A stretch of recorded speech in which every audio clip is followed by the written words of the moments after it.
I've been trying to understand the driving ideas underneath this globalist utopian tyranny that seems to be developing from the top down. And I think it's driven, at least in part, by this religious vision that I already described, that you have to construe culture itself, especially industrial culture, as the tyrannical father raping and pillaging everything in its way, which is an unbelievably dangerous way to think, too one-sided.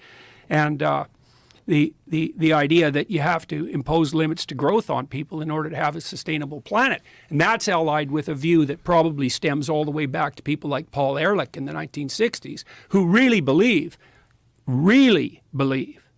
truly, that maybe the planet should only have 500 million people on it, or a billion, in relative poverty, or 2 billion barely scraping by, because otherwise they're going to be wrecking everything, and controlled by some top-down authority that makes bloody well sure that no one's consuming too much.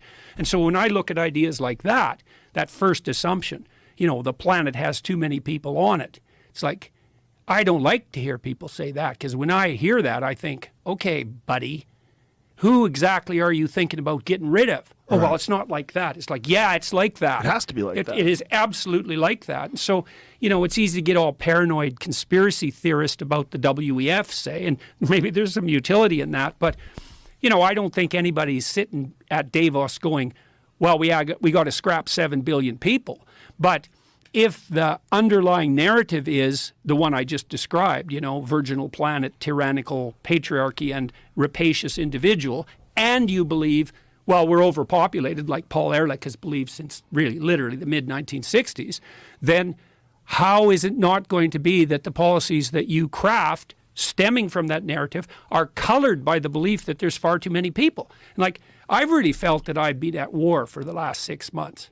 And I would say it's war because what I observed happening in Europe when I was there last was that, well, and you can see this, you don't have to be in Europe to see it, but it's more direct if you're there, is that it's pretty damn clear that the globalist utopians are willing to sacrifice the poor for the sake of the planet.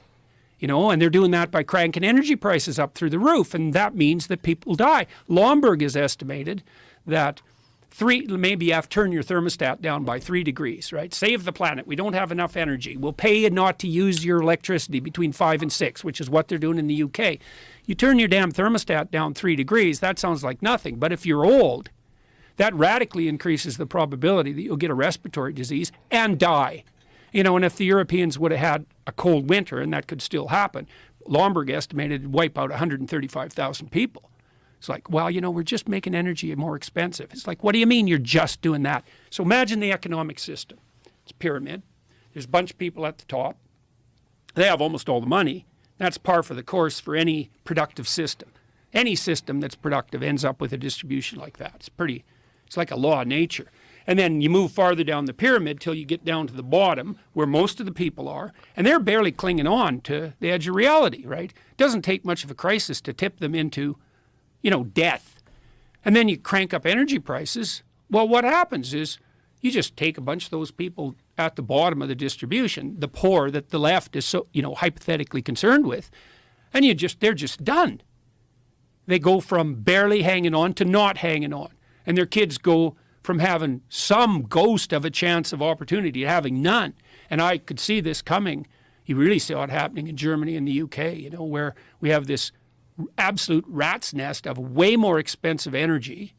And this is where it gets extremely perverse. You might say, okay, look, we have to save the future poor. And so now some of the present poor are going to have to suffer. Well, that's convenient for you if you happen not to be one of those poor people, but let's give the devil his due and say, okay.